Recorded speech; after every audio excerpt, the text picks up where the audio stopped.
La quatrième dimension. Par Dr David Yonggi-Cho. Comment mettre sa foi en action et réussir sa vie. Introduction. Une vie pleine et libre. Dans la confusion qui suivit la guerre de Corée, j'étais parmi ces nombreuses personnes qui luttaient pour survivre. Pauvre mais persévérant, je tenais plusieurs emplois en une seule journée.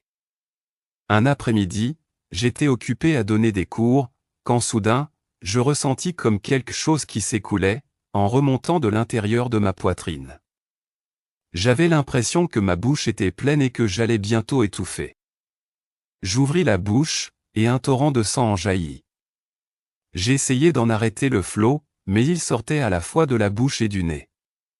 Très vite, le liquide rougeâtre remplit mon estomac et ma poitrine. Je de plus faible et je finis par m'évanouir. Quand je repris mes sens, il me semblait que tout tourbillonnait autour de moi. Fortement ébranlé, je parvins avec peine à rentrer chez moi. J'avais 19 ans et j'étais mourant. Rentrez chez vous, jeune homme.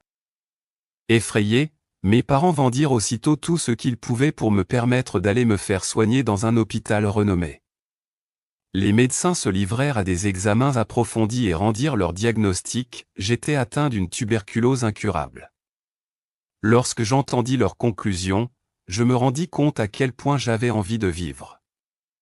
Mes rêves devaient donc s'évanouir avant que j'aie eu l'occasion de commencer à vivre vraiment. Désespéré, je me tournai vers le médecin qui avait prononcé le sinistre diagnostic. « Docteur, implorai-je, ne pouvez-vous vraiment rien faire pour moi ?» Sa réponse devait rester gravée dans mon esprit. Non. Ce genre de tuberculose est très rare. Il se développe si vite qu'il n'existe aucun moyen de l'enrayer. On n'a toujours découvert aucun remède humain. Vous avez 3, au maximum 4 mois à vivre. Rentrez chez vous, jeune homme. Mangez tout ce que vous voulez et dites au revoir à vos amis. Profondément déprimé, je quittai l'hôpital. Je croisai des centaines de réfugiés dans la rue et je me sentis très proche d'eux. Me sentant complètement seul, je faisais partie des désespérés. L'air hébété, je rentrai à la maison. J'étais prêt à mourir. Je suspendis au mur un calendrier trimestriel. Étant alors bouddhiste, je priais chaque jour Bouddha de me venir en aide. Mais aucun espoir n'apparaissait, et ma condition empirait. Sentant mes derniers jours approcher, je cessai de croire en Bouddha. Je me mis à implorer le nom du Dieu inconnu.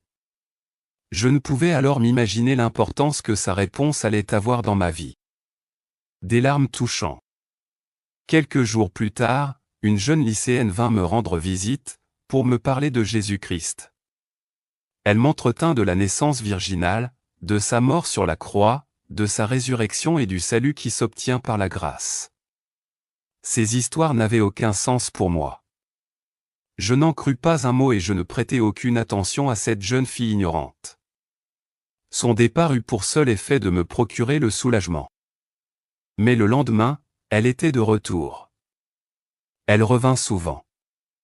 Chaque fois, elle me dérangeait avec ses histoires sur Jésus, l'homme-Dieu. Au bout d'une semaine, je commençai à m'agiter et à la repousser sans ménagement. Elle n'eut pas honte et ne s'enfuit pas. Elle ne se mit pas en colère.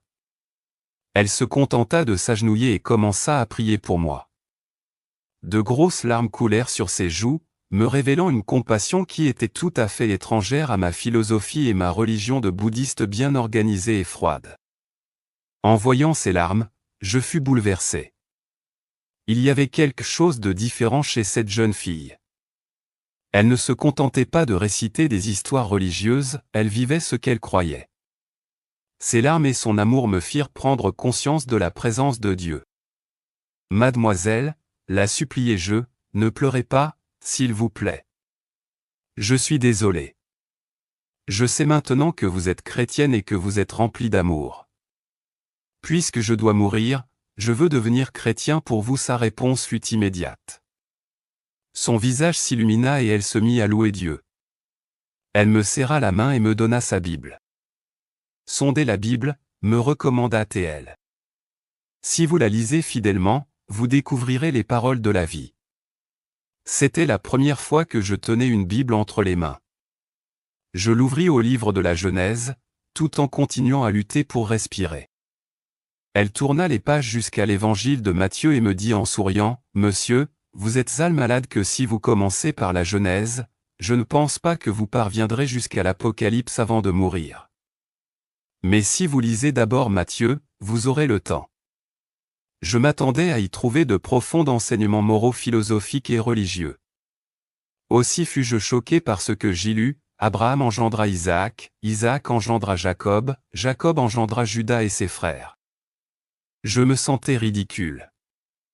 Je refermai la Bible et dis, « Mademoiselle, je ne vais pas lire cette Bible. On y parle d'un homme qui en engendre un autre, et ainsi de suite. Je préfère encore lire l'annuaire du téléphone. » « Monsieur, répondit-elle, aujourd'hui, ces noms ne vous disent rien. Mais au fur et à mesure que vous lirez, ils prendront une signification plus importante pour vous. » Quelque peu encouragé, je repris la lecture. Le Seigneur vivant. Pendant ma lecture, je ne trouvais aucune philosophie systématique, aucun traité de médecine et aucun précepte religieux. Je n'y rencontrais qu'un thème frappant. La Bible parlait constamment de Jésus-Christ, le Fils de Dieu. L'imminence de ma mort m'avait fait comprendre qu'il me fallait découvrir beaucoup plus qu'une simple religion, une simple philosophie, ou même de la sympathie pour les tribulations propres à l'existence humaine. J'avais besoin d'une personne qui puisse partager mes luttes et mes souffrances, et me permettre de remporter la victoire. En lisant la Bible, je découvris que cette personne était le Seigneur Jésus-Christ. La personne de Jésus-Christ n'apportait pas une religion, un code d'éthique, ou une série de rites. D'une manière à la fois profonde et pratique, Jésus apporte le salut à l'humanité. Le Christ haïssait le péché, mais aimait le pécheur et acceptait tous ceux qui venaient à lui. Étant conscient d'avoir péché, je savais que j'avais besoin d'être pardonné. Le Christ guérissait les malades. Il toucha et guérit tous les infirmes et les malades qui vinrent à lui. Cela fit naître en moi la foi. Je me mis à croire qu'elle pourrait aussi me guérir. Le Christ donnait la paix à ceux qui avaient le cœur troublé. Il encourageait les gens en ces termes, « Ayez foi en Dieu. Ne soyez pas troublés. Vous n'avez aucune raison d'avoir peur. » Le Christ haïssait la peur.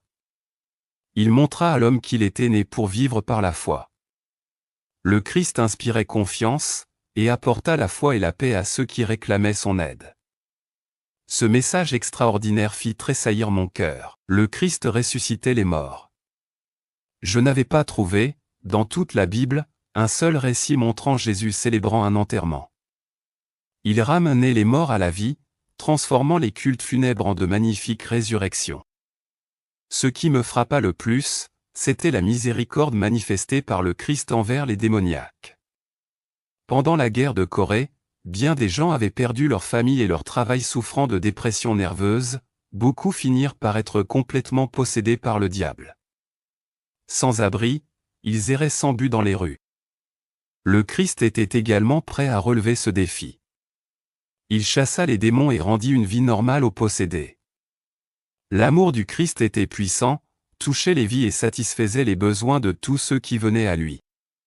Convaincu que Jésus-Christ était vivant et profondément touché par la puissance de son ministère, je m'agenouillai. Je demandai au Christ de venir dans mon cœur, pour me sauver, me guérir et me délivrer de la mort. Aussitôt, la joie du salut et la paix que produit le salut du Christ m'envahirent. Je savais que j'étais là sauvé. Rempli du Saint-Esprit, je me leva et me mis à crier « Gloire au Seigneur ». Dès cet instant, je commençai à lire la Bible comme un affamé qui se jette sur un morceau de pain. La Bible offrait à ma foi le fondement dont elle avait besoin. En dépit du diagnostic et de mon vieux sentiment de crainte, je compris bien vite que j'allais vivre. Au lieu de mourir en 3 mois, je fus complètement rétabli en 6 mois.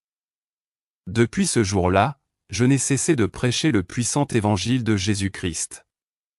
La jeune fille, dont je n'ai jamais su le nom, m'enseigna à connaître le nom le plus précieux qui soit. Au fil des années, Dieu m'a aidé à comprendre plusieurs des principes fondamentaux de la foi. Ce sont ces principes dont je vais vous faire part dans les chapitres qui suivent. Mon désir est que vous puissiez vivre une vie plus profonde et plus abondante. Le Christ ne change pas. Il est le même hier, aujourd'hui et pour l'éternité.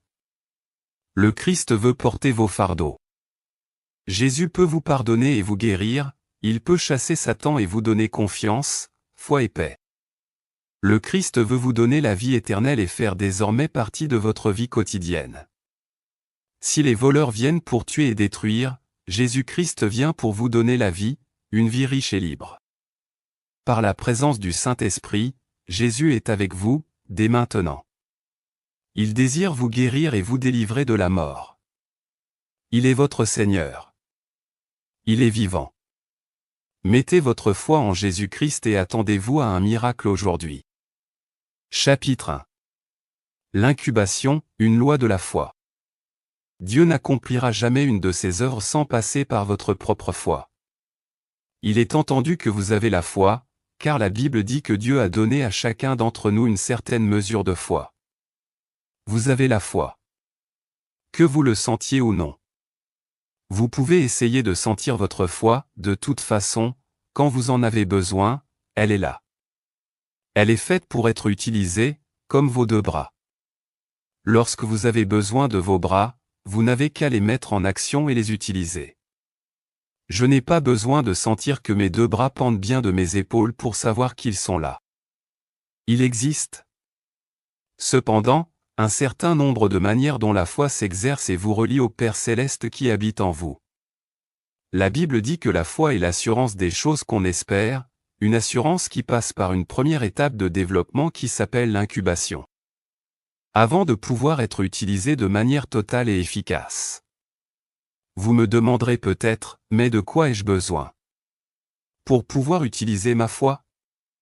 Il existe 4 étapes fondamentales qui conduisent au processus d'incubation. Représentez-vous un objectif clair. Pour pouvoir utiliser votre foi, vous avez besoin, en premier lieu, de vous représenter un objectif clair. La foi est l'assurance des choses claires que l'on espère. Si vous n'avez qu'une idée vague de votre but, vous ne pouvez recevoir l'aide de celui qui peut exaucer votre prière. Vous devez donner à votre foi un but clair et bien précis. J'ai eu l'occasion d'apprendre cette leçon, dans une situation bien particulière. J'exerçais mon ministère depuis quelques mois, mais j'étais si pauvre que je ne possédais aucun bien matériel. Je n'étais pas marié et je vivais dans une toute petite pièce. Je n'avais ni bureau, ni chaise, ni lit, et je mangeais même par terre. Je dormais et j'étudiais par terre. Mais, tous les jours, je parcourais des kilomètres à pied pour gagner des âmes. Un jour, en lisant la Bible, je fus particulièrement impressionné par les promesses de Dieu. La Bible disait, en effet, que si je mettais simplement ma foi en Jésus et priais en son nom, je recevrais tout ce que je voudrais. Elle m'enseignait également que j'étais fils de Dieu, enfant du roi des rois et du Seigneur des seigneurs. Alors je dis, Père, pourquoi un enfant du roi des rois et du Seigneur des seigneurs devrait-il vivre sans bureau, sans chaise et sans lit? Et parcourir des kilomètres à pied chaque jour?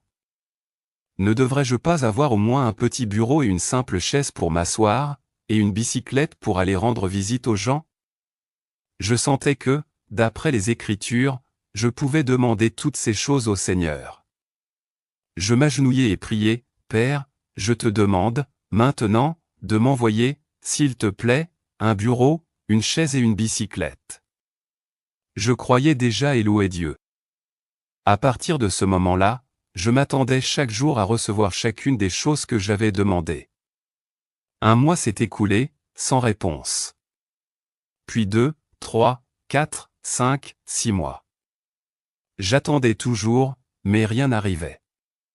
Puis, par un jour pluvieux où je me sentais vraiment déprimé, la faim me tenaillait et la fatigue s'emparait de moi, j'ai commencé à me plaindre, Seigneur, je t'ai demandé, il y a plusieurs mois, de me fournir un bureau, une chaise et une bicyclette. Mais tu ne m'as rien donné. Je prêche l'évangile aux pauvres gens qui habitent dans ces bidonvilles. Comment veux-tu je leur demande d'exercer leur foi quand je ne donne pas moi-même exemple? Comment puis-je leur demander de mettre leur foi dans le Seigneur et de vivre vraiment de la parole, et non de pain seulement? Mon Père, je suis très découragé. Je ne comprends pas ce qui se passe, mais je sais que je ne peux pas renier la parole de Dieu. La parole doit être vraie, et je suis sûr que tu vas me répondre, mais, cette fois-ci, je ne sais pas quand ou comment tu le feras. Si tu dois exaucer ma prière après ma mort, à quoi cela me servira-t-il? Si tu as l'intention d'exaucer ma prière, s'il te plaît, dépêche-toi. S'il te plaît. Puis je me suis assis et j'ai commencé à pleurer. Soudain, j'ai ressenti une grande sérénité, et une grande tranquillité s'est emparée de mon âme. Chaque fois que j'ai une telle sensation, un sentiment profond de la présence de Dieu. Il me parle. Alors, j'ai attendu. Une voix faible et tranquille s'est fait entendre dans mon âme. L'Esprit m'a dit, « Mon fils, il y a longtemps que j'ai ta prière, alors, d'un seul coup, j'ai laissé échapper, alors, où sont mon bureau, ma chaise, et ma bicyclette ?» L'Esprit m'a répondu, « Oui, c'est bien là le problème avec toi, et avec tous mes enfants. » Ils me supplient, me présentent toutes sortes de requêtes. Mais ils le font en des termes si vagues que je ne peux pas les exaucer. Ne sais-tu pas qu'il existe des dizaines de sortes de bureaux, de chaises et de bicyclettes? Tu m'as simplement demandé un bureau, une chaise et une bicyclette. Tu n'as jamais commandé un bureau, une chaise ou une bicyclette particulière. Cela a constitué un tournant décisif dans ma vie. Aucun professeur d'école biblique ne m'a jamais enseigné cela. J'avais commis une erreur et cette révélation m'a ouvert les yeux. J'ai dit alors, « Seigneur, tu veux vraiment que je prie d'une manière aussi précise ?» Alors, le Seigneur m'a conduit vers le 11e chapitre de l'Épître aux Hébreux, « La foi, c'est l'assurance des choses précises, qu'on espère. » Je me suis de nouveau agenouillé et j'ai dit, « Père, je suis désolé. J'ai commis une grosse erreur. Je ne t'ai pas bien compris. J'annule toutes mes prières antérieures. Je vais en faire une nouvelle. » Ainsi, je lui ai donné les dimensions du bureau, qui devait être en acajou des Philippines. Je voulais la meilleure qualité de chaise, avec un cadre en fer, et des roulettes afin de pouvoir me déplacer à volonté. Puis, l'on suis arrivé à la bicyclette. J'ai bien réfléchi à cette question, parce qu'il existait de nombreuses sortes de bicyclettes, des coréennes, des japonaises, des formosanes, des allemandes. Mais, à cette époque-là, les bicyclettes que l'on fabriquait en Corée ou au Japon n'étaient pas de bonne qualité. Ce que je voulais, c'était une bicyclette robuste. Et comme les meilleures bicyclettes étaient fabriquées aux États-Unis, j'ai dit, « Père, je voudrais une bicyclette faite aux États-Unis, avec un changement de vitesse sur le côté, afin que je puisse régler la vitesse. » J'ai commandé ces choses en donnant de telles précisions que Dieu ne pouvait pas se tromper dans sa livraison. C'est alors que j'ai senti la foi jaillir dans mon esprit et je me suis réjoui dans le Seigneur. Cette nuit-là, j'ai dormi comme un bébé. Mais lorsque je me suis réveillé à 4h30, le lendemain matin, pour me préparer pour la réunion de prière, j'ai découvert tout à coup que mon cœur était vide. La veille au soir, j'avais toute la foi du monde, mais pendant la nuit, la foi avait pris son envol et m'avait quitté. Je ne ressentais plus rien dans mon cœur. J'ai dit alors, « Père, c'est terrible. C'est une chose d'avoir la foi, mais c'est tout autre chose de garder cette foi jusqu'à ce qu'on reçoive la réponse. » Ce problème, tous les chrétiens le connaissent. Ils entendent prêcher un orateur et sont remplis de foi, mais avant même de franchir le seuil de leur maison, ils ont déjà tout perdu. Leur foi s'est envolée. Ce matin-là, tandis que je lisais la Bible et cherchais un passage qui servirait de texte de référence à ma prédication, mes yeux sont tombés tout à coup sur Romains 4,17. Dieu donne la vie aux morts et appelle les choses qui ne sont point comme si elles étaient. Mon cœur s'est alors attaché à ce verset qui a commencé à bouillir en moi. Je me suis dit, je pourrais bien appeler ces choses qui ne sont pas, comme si elles existaient, et que je les possédais déjà. J'avais reçu la réponse que je cherchais, je savais comment garder la foi. Je me suis alors précipité vers la tente où les gens avaient déjà commencé à prier, et après le chant de quelques cantiques, je me suis mis à prêcher. J'ai exposé mon texte biblique et je leur ai dit, mes amis. Dieu m'a béni et m'a donné un bureau en acajou des Philippines, une belle chaise avec un cadre en fer et des roues, et une bicyclette fabriquée aux États-Unis avec des vitesses. Gloire à Dieu! J'ai reçu toutes ces choses. Les gens étaient très surpris, parce qu'ils savaient très bien que je vivais dans une grande pauvreté. Je me vantais de posséder ces choses, et ils avaient du mal à me croire. Par la foi. Je louais vraiment Dieu, ne faisant, en réalité, que ce que la parole de Dieu me disait de faire. Après la réunion, je suis sorti. 3 jeunes gens m'ont suivi et m'ont interpellé. « Pasteur, m'ont-ils dit, nous aimerions voir ces choses. » J'étais déconcerté et effrayé, parce que je n'avais pas pensé que l'on me demanderait de montrer ces choses. Les personnes qui m'accompagnaient vivaient dans un quartier de bidonville. Si elles venaient à se rendre compte qu'il s'agissait d'un mensonge, je ne pourrais plus jamais leur prêcher l'Évangile. Elles ne reviendraient plus jamais à l'Église. Je me trouvais dans une situation terrible. C'est pourquoi, j'ai prié le Seigneur en ces mots, « Seigneur, c'est toi qui es à l'origine de toute cette histoire. C'était ton idée de parler de cette manière. Je n'ai fait que t'obéir, et maintenant je me trouve dans de beaux draps. J'ai parlé comme si je possédais les choses, mais comment vais-je leur expliquer? Il faut absolument que tu me viennes en aide. » Alors le Seigneur est venu à mon secours, en m'inspirant une idée. J'ai dit, « Venez dans ma chambre, et vous verrez. » Ils sont tous venus et ont commencé à inspecter la pièce à la recherche de la bicyclette, de la chaise et du bureau. J'ai dit, « Ne regardez pas autour de vous, comme cela. Je vais tout vous montrer, un peu plus tard. » J'ai alors montré du doigt Monsieur Park, qui est maintenant le pasteur de l'une des plus grandes assemblées de Dieu en Corée, et je lui ai dit, « Je vais vous poser quelques questions. Si vous pouvez me répondre, alors, je vous montrerai toutes ces choses. Combien de temps êtes-vous resté dans le ventre de votre mère, avant de venir au monde? » Il s'est gratté un peu la tête, puis a répondu, « Eblen, 9 mois, je crois. » J'ai ajouté, « Et qu'avez-vous fait pendant ces 9 mois, dans le ventre de votre mère? » Oh! Je grandissais. Mais, ai-je répliqué, personne ne vous voyait. Personne ne me voyait parce que j'étais dans le ventre de ma mère. Alors, j'ai répondu, « Dans le ventre de votre mère, vous étiez un bébé, tout comme vous l'étiez lorsque vous êtes venu au monde. » Vous avez fort bien répondu à ma question. Hier soir, je me suis agenouillé ici et j'ai prié le Seigneur de m'envoyer un bureau, une chaise et une bicyclette. Par la puissance du Seigneur, j'ai conçu ce bureau, cette chaise et cette bicyclette. C'est comme s'ils étaient en moi maintenant. Ils sont en train de grandir. Ils existent tout autant que le jour où ce bureau, cette chaise et cette bicyclette me seront livrés. Ils se sont alors mis à rire, à n'en plus finir. Ils ont dit, « C'est bien la première fois que nous voyons un homme qui est enceint d'une bicyclette, d'une chaise et d'un bureau. » Ils sont ensuite sortis en trombe de ma chambre, et ont commencé à répandre la rumeur que le pasteur était enceint d'une bicyclette, d'une chaise et d'un bureau. Je pouvais à peine sortir dans la rue, ensuite, parce que les femmes se retournaient à mon passage et se mettaient à rire, en se moquant de moi.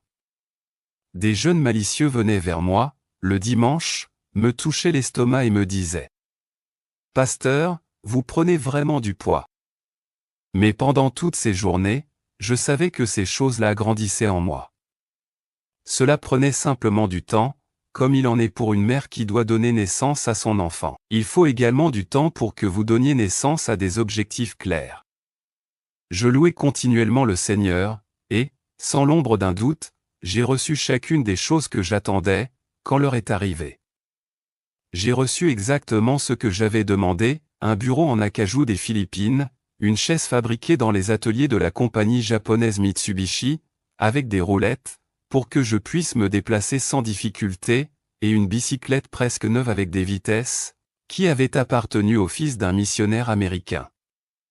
J'ai transporté ce bureau, cette chaise et cette bicyclette jusque chez moi, et ma vie de prière en a été complètement transformée. Auparavant, j'avais toujours prié en termes vagues, mais depuis ce jour-là, il n'en a jamais plus été ainsi. Si Dieu devait vraiment exaucer vos prières vagues, vous ne seriez alors jamais sûr que c'est lui qui les a exaucées. Vous devez vous exprimer de manière définie et spécifique. Le Seigneur n'accueille jamais les prières vagues avec joie. Lorsque le fils de Timée, l'aveugle Bartimée, est venu en courant vers Jésus-Christ, il s'est écrié, « Ô Fils de David, aie pitié de moi. » Bien que tout le monde eût compris que Bartimée réclamait la guérison de ses yeux, Jésus lui a demandé, « Que veux-tu que je te fasse ?» Le Christ désire qu'on lui adresse des requêtes très spécifiques. Bartimée a répondu, « Seigneur, que je recouvre la vue. » Jésus lui a dit, « Qu'il te soit fait selon ta foi. » Bartimée a été guéri. Nous voyons ici que le Christ n'a prononcé la guérison qu'après que l'aveugle lui ait demandé de guérir sa cécité. Lorsque vous présentez votre requête au Seigneur, soyez très précis. Ayez un objectif bien défini, un but très clair. Alors que j'étais invité à prêcher dans une église, la femme du pasteur m'a invité à entrer dans le bureau de ce dernier. Il m'a alors demandé, « Chaud, voudriez-vous prier pour une jeune femme ?» Je lui ai dit, « Qu'a-t-elle » ? « Eh bien, elle aimerait bien se marier, mais elle n'a pas encore trouvé de mari. » « Très bien. Demandez-lui de venir. » Elle est alors entrée. C'était une jeune femme très agréable, qui avait déjà passé les 30 ans. Je lui ai demandé, « Sœur, depuis combien de temps priez-vous pour un mari ?» « Depuis plus de 10 ans, a-t-elle répondu. « Pourquoi Dieu n'a-t-il pas encore exaucé votre prière, depuis 10 ans ?» Lui ai-je dit. « Quel genre de mari lui demandez-vous » ? Mais cela, c'est l'affaire de Dieu. Il sait tout. Elle a haussé les épaules. Là, vous vous trompez. Dieu ne travaille jamais seul. Il se sert de vous. Il est la source éternelle, mais elle n'œuvre que par le moyen de vos requêtes. Voulez-vous vraiment que je prie pour vous? Oui. Très bien. Apportez-moi une feuille de papier et asseyez-vous en face de moi. Elle s'est assise et je lui ai dit, « Si vous écrivez les réponses aux questions que je vous poserai, je pourrai prier pour vous. » Tout d'abord, vous voulez vraiment un mari? Mais quel genre de mari voulez-vous, asiatique, caucasien ou noir? Caucasien. Très bien. Écrivez cela. Numéro 2, voulez-vous un mari qui mesure plus d'1,80 m, ou le voulez-vous plus petit? Je préfère un mari de grande taille. Écrivez aussi cela. Numéro 3, préférez-vous que votre mari soit mince, grand et élégant, ou bien en chair? Je le préférerais plutôt maigre. Alors, écrivez maigre. Numéro 4, quel genre de violon d'ingre aimeriez-vous qu'il ait? Eh bien, disons, la musique. Très bien. Écrivez alors musique. Numéro 5. Quel genre de profession aimeriez-vous qu'il exerce? Enseignant. Très bien. Écrivez enseignant. J'ai énuméré devant elle 10 points différents et je lui ai dit ensuite, lisez-moi cette liste à voix haute, s'il vous plaît. Elle a tout lu, lentement, à voix haute. Ensuite, je lui ai dit, fermez les yeux. Vous pouvez imaginer votre mari, maintenant? Oui, je le vois très clairement. Très bien, nous allons passer commande maintenant. Voyez-vous, tant que vous ne voyez pas clairement votre mari, dans votre imagination, vous ne pouvez pas en passer commande.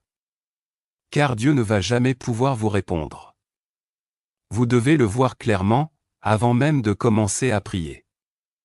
Dieu ne répond jamais aux prières vagues. Elle s'est donc agenouillée, et je lui ai imposé les mains. J'ai prié en ces termes, ô Dieu, maintenant, cette femme connaît son mari. Je le vois moi-même. Et toi, tu le connais. Nous t'en passons commande, dans le nom de Jésus-Christ. Ma sœur, emportez cette feuille de papier avec vous, s'il vous plaît, et collez-la sur votre miroir. Chaque soir, avant de vous mettre au lit, relisez cette liste, à haute voix, et chaque matin, en vous levant, faites de même. Puis, louez le Seigneur pour la réponse à votre prière. Une année est passée. Un jour où je me trouvais dans la région, la femme du pasteur m'a appelé au téléphone. Elle m'a dit, « Pasteur, voulez-vous venir déjeuner avec nous ?» Bien volontiers, lui ai-je répondu. Et j'y suis allé. Dès mon arrivée à la cafétéria, m'a dit, « Ça y est. Elle s'est mariée. Elle s'est mariée. » Mais qui donc, lui ai-je demandé. Ne vous rappelez-vous pas cette jeune femme pour laquelle nous avons prié, l'an passé? Vous lui aviez même demandé d'écrire sur une feuille 10 points particuliers? Eh bien, elle s'est mariée à oui maintenant je me rappelle. Que s'est-il donc passé? L'été dernier, à l'église, un professeur de musique est venu avec un quatuor. Ils sont restés une semaine avec nous, pour une mission qui était centrée sur la musique. Il était célibataire, et toutes les jeunes filles de l'église lui couraient après. Elles voulaient toutes sortir avec lui, mais ce jeune homme ne semblait pas très enthousiasmé par ses propositions. Cependant, il était comme fasciné par cette vieille fille. Il restait toujours près d'elle et avant de partir, il lui a demandé de l'épouser. À la fin, elle a fini par accepter, sans trop d'hésitation.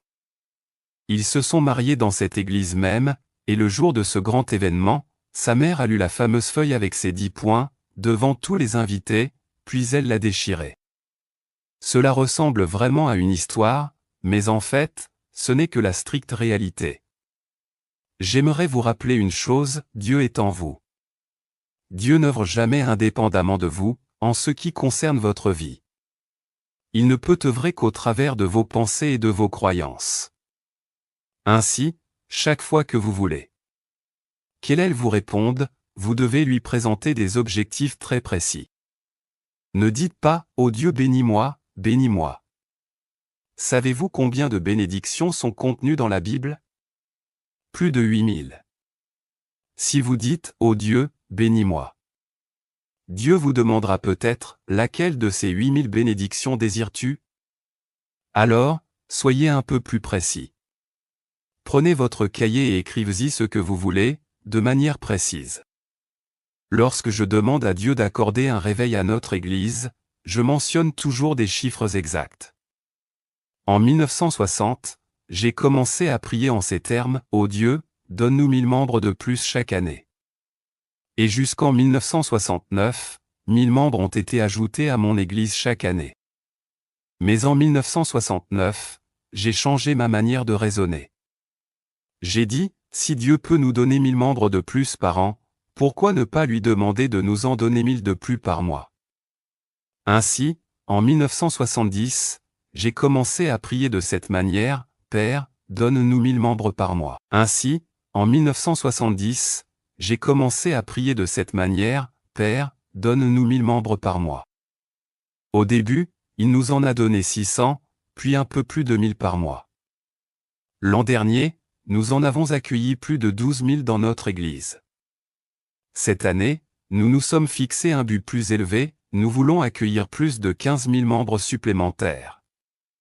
L'an prochain, je pourrais facilement en demander 20 000. Si vous présentez une requête très précise et que vous la voyez clairement, vous pouvez la recevoir. Lorsque nous construisions l'église actuelle, qui peut accueillir 10 000 personnes à la fois, je voyais le bâtiment, dans mon imagination, bien avant que le ciment ait été coulé. Je suis entré des centaines de fois dans ce bâtiment, et j'ai pu y sentir la merveilleuse du Saint-Esprit. J'étais conscient de la majesté du bâtiment, et mon cœur en était tout ému. Vous devez voir votre objectif d'une manière vivante et réelle, au point d'en être tout ému.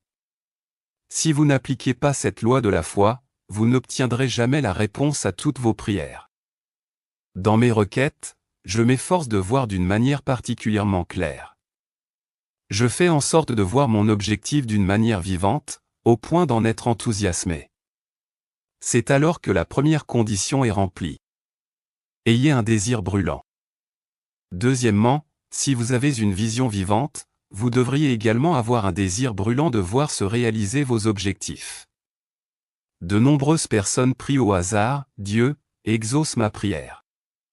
Puis elles sortent de l'église et oublient tout ce qu'elles ont demandé l'instant d'avant. Ce genre d'attitude ne produira jamais la foi et la réponse divine. Il vous faut avoir un désir brûlant. Proverbe 10:24 dit, « Ce que désirent les justes leur est accordé ». Psaume 37:4 dit aussi, « Fais de l'Éternel tes délices, et il te donnera ce que ton cœur désire ». Vous devez avoir un désir brûlant pour votre objectif et persévérer jusqu'à ce que vous le voyiez s'accomplir. Quand mon ministère a débuté, en 1958, j'avais un désir brûlant dans mon âme, je désirais ardemment bâtir la plus grande église de Corée. Ce désir brûlait tellement en moi que je vivais avec lui, je dormais avec lui et je marchais avec lui. Aujourd'hui, quelques 20 ans plus tard, on dit que mon église est la plus grande du monde. Il faut qu'un désir brûlant habite votre cœur.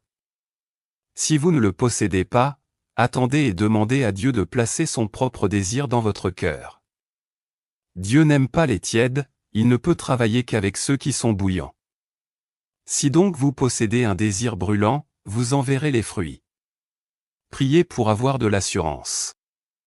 Troisièmement, vous devez posséder la substance, ou assurance.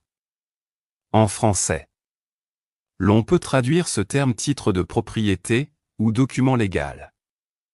Lorsque vous avez un but précis et que vous possédez dans votre cœur un désir brûlant, il ne vous reste plus qu'à vous agenouiller et prier jusqu'à ce que vous receviez la substance, l'assurance. Alors que je présidais une réunion à Hawaï, une japonaise est venue me demander combien de temps elle devait prier pour avoir l'assurance. Je lui ai répondu que parfois, il suffit de quelques minutes, pour recevoir la paix et l'assurance dans son cœur. Mais, lui ai-je dit, cela peut prendre 2 minutes, 2 heures, 2 mois, ou 2 ans, mais quoi qu'il en soit, il vous faut prier jusqu'à ce que vous receviez cette substance. Les Occidentaux se débattent souvent avec le problème d'emploi du temps. Il faut toujours se presser, se presser, se presser. Ils en arrivent très vite à ne plus avoir de temps à passer avec leurs amis ou leur propre famille, ou encore pour rester dans la présence du Seigneur. Tout doit être instantané, le petit déjeuner. Les dîners pré-cuits, la restauration rapide, tout doit être prêt en 5 minutes. Quand ils vont à l'église, ils prient, « Ô Dieu, réponds-moi. Je n'ai pas le temps moins 5 minutes en tout et si tu ne me réponds pas tout de suite, laisse tomber. Ce n'est plus la peine. » Ils ne restent pas dans la présence du Seigneur. Les Américains ont tendance à transformer les églises en centres de divertissement. En Corée, nous nous sommes débarrassés de cela. Nos annonces sont d'ordinaire très courtes, et la place principale est réservée à la parole de Dieu. Après la prédication, nous avons 2 ou 3 chants, puis la réunion se termine.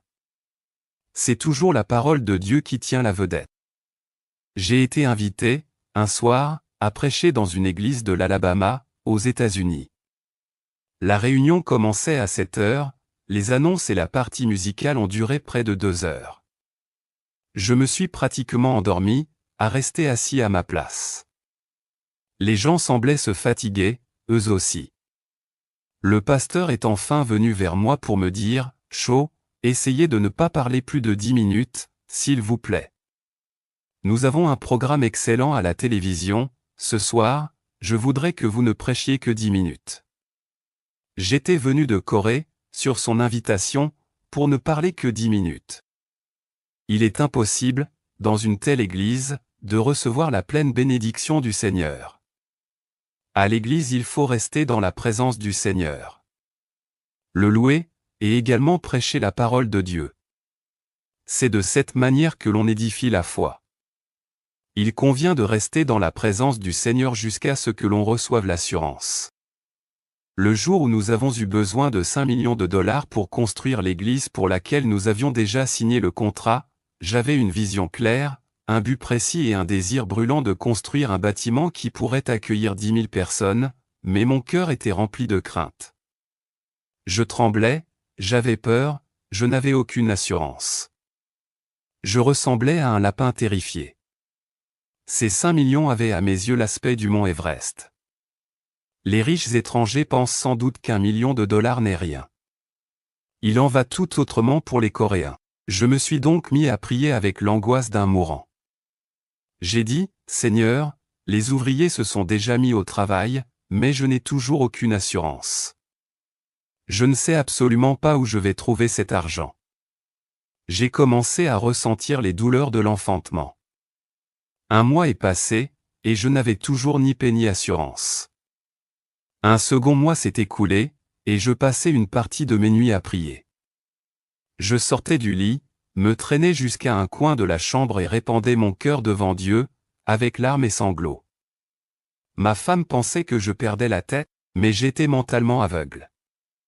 Je restais debout, sans même penser à quoi que ce soit, et je m'inquiétais pour ces 5 millions de dollars.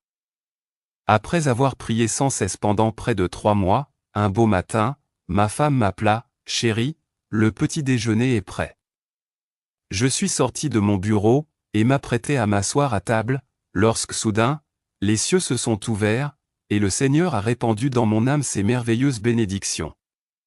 C'est ainsi que ce titre de propriété, la substance et l'assurance, a été donné à mon cœur.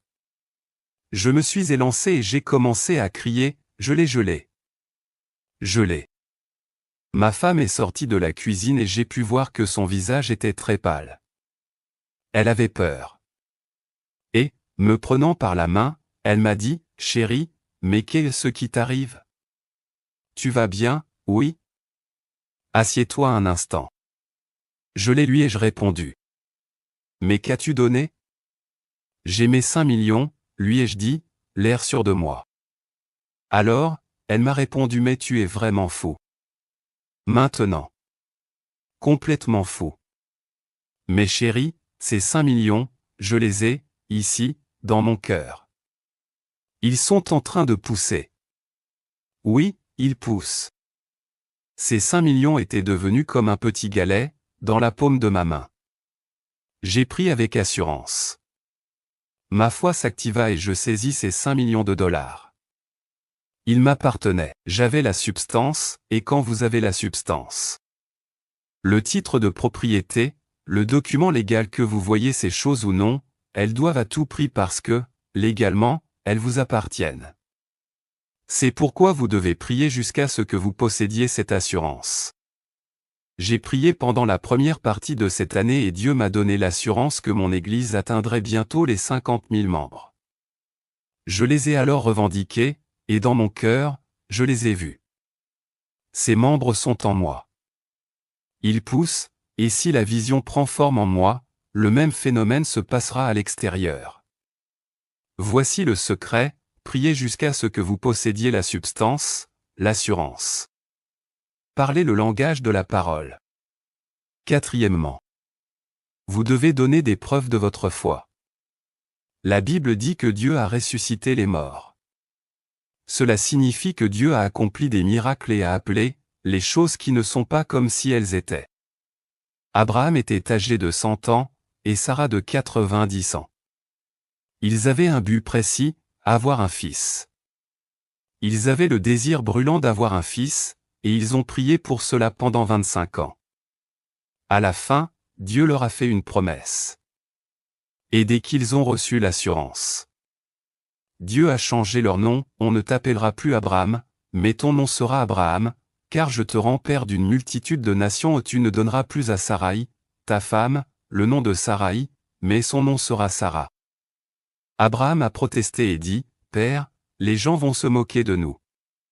Nous n'avons même pas de petits chiens à la maison, et tu veux vraiment que nous changions nos noms en père d'une multitude de nations? Mais tout le monde va nous traiter de fous. » Mais Dieu lui a peut-être dit, « Si tu veux vraiment travailler avec moi, tu dois faire comme moi. » J'appelais les choses qui ne sont pas comme si elles étaient, et est-ce tu ne parles pas avec assurance comme si tu possédais déjà ce que tu n'as pas, tu n'es pas un des miens. Abraham a changé son nom. Il est allé voir sa femme et lui a dit, « Femme, je viens de changer de nom. Je ne m'appelle plus Abraham, mais Abraham. Le père d'une multitude de nations, parce que Dieu a changé mon nom. Et toi tu ne t'appelles plus Saraï, mais Sarah. » Le soir venu, Abraham marchait dans la vallée. Sarah préparait le repas. Au bout d'un moment, elle a appelé son mari, Abraham. Le souper est prêt. Ces paroles retentissaient dans le village, aux alentours. Les habitants du village se sont arrêtés de travailler. Ils ont probablement dit, « Écoutez donc, Sarah appelle son mari Abraham, le père d'une multitude de nations. » Pauvre Sarah, elle aurait tellement voulu avoir un enfant, qu'aujourd'hui, à 90 ans, elle se met à appeler son mari le père d'une multitude de nations. Elle a perdu la tête. C'est bien dommage pour elle. Et soudain, ils ont entendu une voix de baryton retentir dans la vallée, « Je viens, Sarah. » Quoi, se sont-ils dit alors? Sarah, la princesse, la mère d'une foule d'enfants? Oh, ça y est, lui aussi. Ils sont fous tous les deux. Mais Abraham et Sarah ont ignoré les critiques des villageois.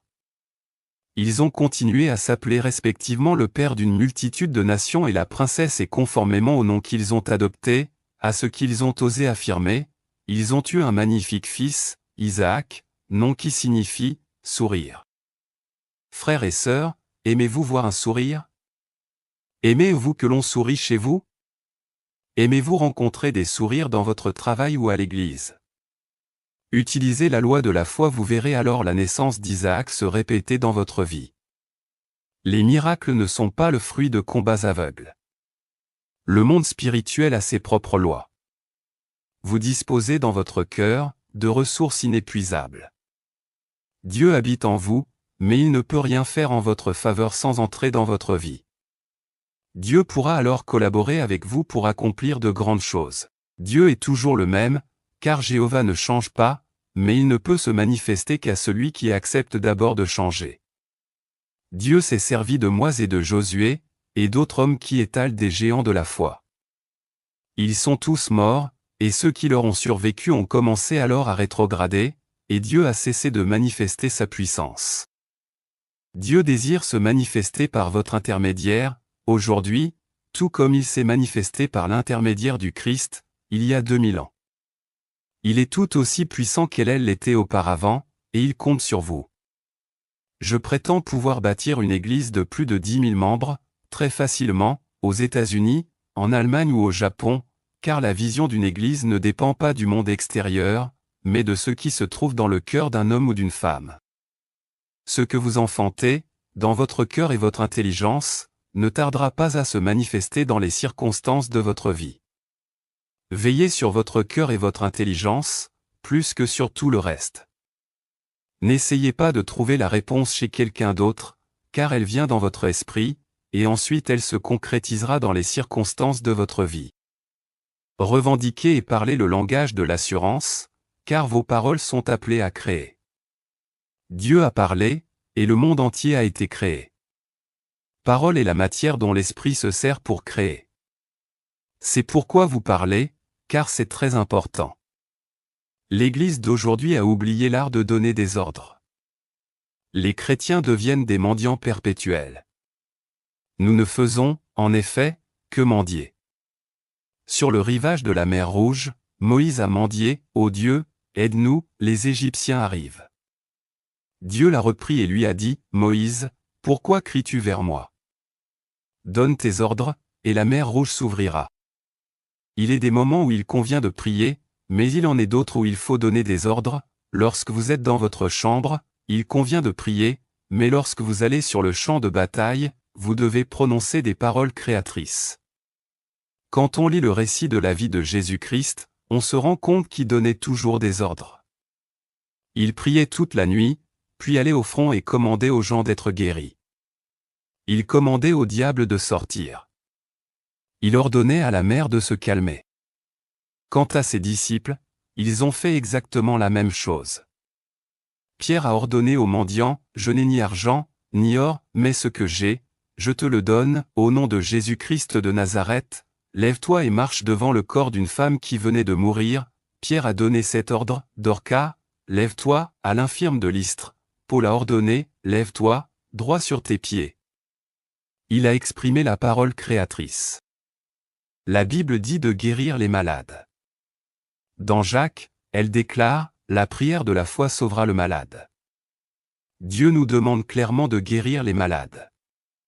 C'est pourquoi, dans mon Église, je guéris les malades. Selon que l'Esprit me conduit.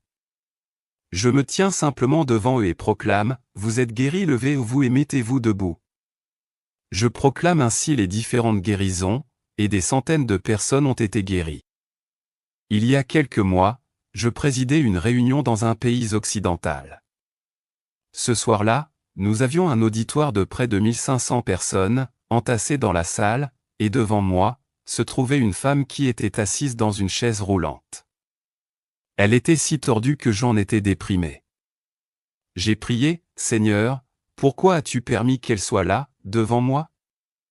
Je ne peux plus exercer ma foi après avoir vu une telle personne. » J'ai donc essayé d'éviter de la regarder, pendant que je prêchais. Je regardais de l'autre côté, puis me retournais vers le côté opposé. Sa vue me faisait l'effet d'une douche froide. À la fin de mon sermon, le Saint-Esprit s'est mis soudain à parler à mon cœur, « Descends de l'estrade et soulève-la. » J'ai répondu, « Saint-Esprit, tu veux vraiment dire que je dois descendre et la soulever? » Mais elle est toute déformée. Je me demande si Jésus lui-même aurait pu la faire lever. Moi, je ne le peux pas. J'ai trop peur.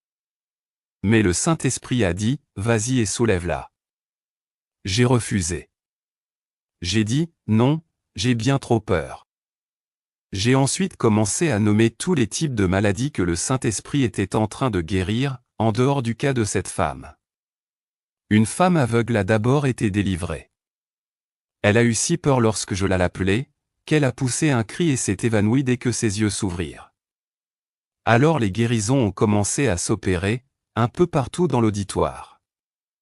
J'ai continué à nommer les guérisons, mais le Saint-Esprit n'arrêtait pas de me dire, « Va la soulever. » J'ai répondu, « Père, elle est si déformée, et j'ai peur. » Vers la fin de la réunion, j'ai cédé. Lorsque le pasteur a demandé à l'auditoire de se lever et de chanter le dernier cantique, je me suis glissé discrètement vers la femme et lui ai murmuré dans l'oreille, afin que personne ne m'entende, « Madame, si vous le désirez, vous pouvez sortir de cette chaise. » Puis je me suis relevé et je me suis enfui. Quelques instants plus tard, je me suis retourné, les gens commençaient à crier et à applaudir, car la femme venait de se lever de sa chaise roulante, et elle s'était mise à marcher autour de l'estrade. J'étais stupide car si j'avais obéi dès le début de la réunion, j'aurais fait descendre le ciel sur la terre, mais j'avais eu peur. De nombreuses personnes viennent me demander si j'ai le don de la foi ou le don de guérison. Mais en cherchant sérieusement, dans mon cœur, je n'ai jusqu'à présent jamais eu la conviction de posséder aucun don. Je crois que c'est le Saint-Esprit qui possède les 9 dons. Il habite en nous, et par conséquent, en moi. Le Saint-Esprit se manifeste par mon intermédiaire, je ne possède aucun don, seulement le Saint-Esprit. Pour ma part, je me contente de lui obéir et de croire en lui. Quel genre de don ai-je reçu? Je vais vous le dire.